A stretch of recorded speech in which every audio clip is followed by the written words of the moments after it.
Go to butcherbox.com/weighing in and you will get 2 pounds of ground meat for life with your membership and $10 off on your first box. When she came into Bellator, I thought she really fought a really good fight against Julia Budd. And I thought her fight against Blenko the first time was brilliant. Yeah. Fought exactly the way. I always want to see a fighter, although it may not be the most exciting for everyone, I want to see them evolve as the fighter and fight the smart fight that allows you to damage your opponent and get them out of there without you being damaged. Because there's only so many times that you can go in there and have those kind of wars that they don't add up and then start to detract from your actual performance ability. And so when she won the first one with Blenko, I was like, that's exactly what she needs to do. You know, she fought with Leslie Smith again. Now, she didn't get Leslie out like she did when she was in the UFC in the first round, but she didn't take any damage, really. She really fought a smart fight, controlled, stay away, countered. And then she had the fight with Sinead, and it was a first-round knockout, but she was sticking her chin out there. She got hit. She got clipped. And that's the ones you look, and that's what I thought Arlene needed to do, is kind of bring her into that. Yeah. And so every time that Cris took the fight to the ground with Arlene, she's dominant. Yeah. Why are you not doing that more? Why are you not going back to the well? John. Yeah. Because it's fucking exhausting. That's why, John. Let me just be honest. Like, it's exhausting. Fighting's exhausting. And Cris, she's not known to be a wrestler. She's got some wrestling. No. She's got the blast double. She's that person that likes to either berserk you with big blows, big combinations, or she's the one that presses you to the fence and just knees you and elbows you, makes space and blitz you, and then goes back to that. But she's changed that. If you think about this fight, she only did it one time.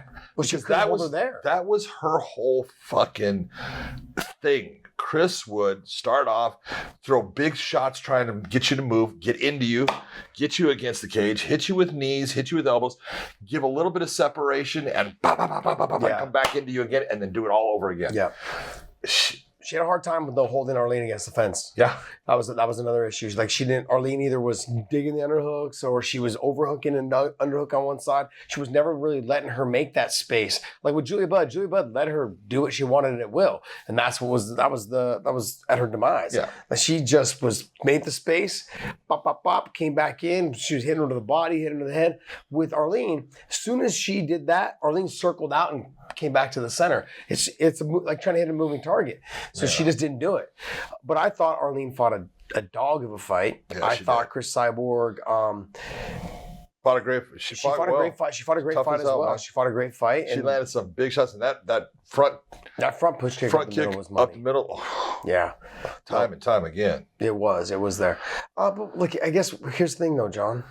Who did she fight? Where do we go from here? That's exactly the whole thing. And here's the thing: is I actually believe, and I was thinking this. I said, like, if Arlene was, because there was talk that maybe Arlene would retire if she didn't win, but I was like, with a performance like that, keep being selfish, girl, because you fought your ass off, and the fact that she finally was able to not have to work 2 jobs, take care of her kids, who are at school, university, things like that.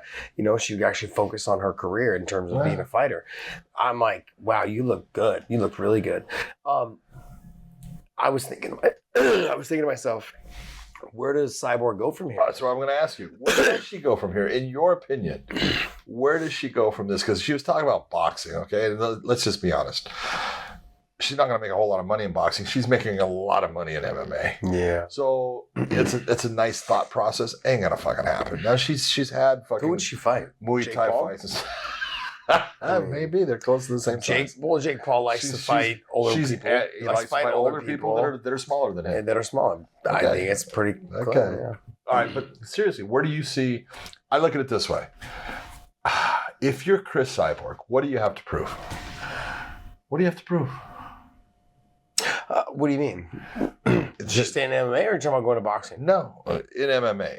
Nothing. I think, there is one thing. Do you retire? No, you don't. But this is what I think you should do. You do have one fight out there, that everyone talks about and keeps from you being considered that person in the featherweight division that is the greatest of all time. And it's Amanda Nunes. I'm not saying anything about the Kayla Harrison fight. There is that fight. And the PFL has the ability. I think Cris is, that was the last fight on her contract, so she'll be a free agent. She could possibly be lulled over the PFL and have that fight with Kayla Harrison. Yeah. if Bellator doesn't re-sign her. But Bellator has the right to match. Absolutely, they do the same as what the PFL did with Kayla. But there's one fight, and it's not the Kayla Harrison fight. It's Amanda Nunes. She's not going back to the UFC. Okay, but if you were her, she fucking hates. Hold on.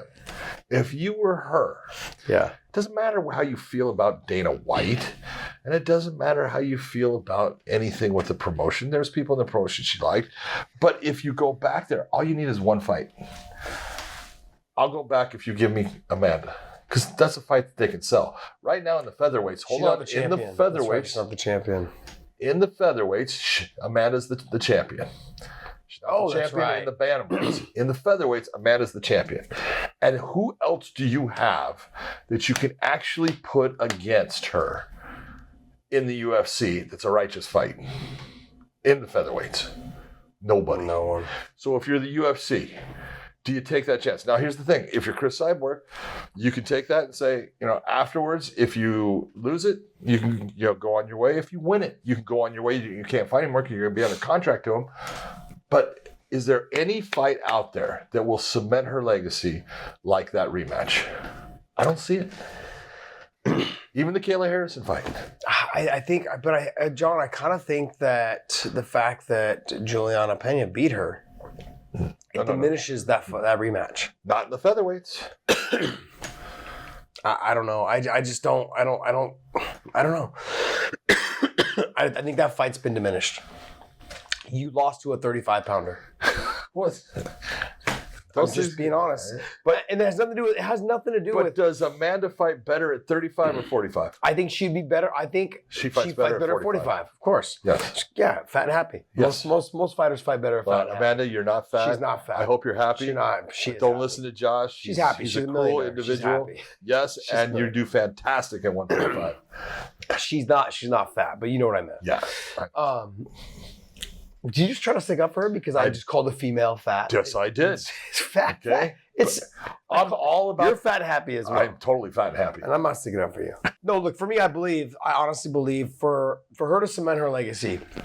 You want to talk about the Amanda Nunes fight, but I think she needs to go to PFL. Or if we can I would rather have a cross promotion. Yeah. Beating the fresh meat, someone who's undefeated, someone who is walking through all the talent that she is, all the hype, all the stuff that goes into it. I think it's for her to fight Kayla Harrison. Wouldn't you like to see it? I'd like to see a co-promotion. I'd like to see a co-promotion with a ton of championship fights. I think it'd be a blast. But here's the thing, is that we know, I don't know if the PFL will do it, but the man, what is it, the CEO? He came out and said he'd be interested in doing it. Yeah, well, first off, you need to, and this is the problem. Saying you'd be interested and putting stuff out on social media means absolutely squat. Yeah, that's true. If you're not picking up the phone and you know that they have the number of the guy that can actually make it happen with them, and they haven't called him. So, is it really your intentions? No, I don't know. They just paid a lot of money for her. For Kayla, they paid a lot of money. Congratulations, Kayla. Yes, very happy for you. Your kids will never have to work again. That's dang. Insane. That's good. Your kids will never probably ever have to work. But good job. On top of that, though, I think that for Cris Cyborg to fight Kayla Harrison, whether it's a co-promotion or she just goes to the PFL, because there's no one left really outside of Arlene for her to fight here in this organization. So I would like to keep Cris. I would like Cris to stay here. But the issue is, though, is that we don't have anyone, and until we get a cross-promotion, why empty it? Because look, if Cris goes there, they're going to have to pay her just as much, if not more. So why not just put the co-promotion together for one fight, call it good, and we ride off into the sunset making a ton of money off one show. Go to butcherbox.com/weighing in and get 2 pounds of ground beef free for life and $10 off your first box. 100% agree.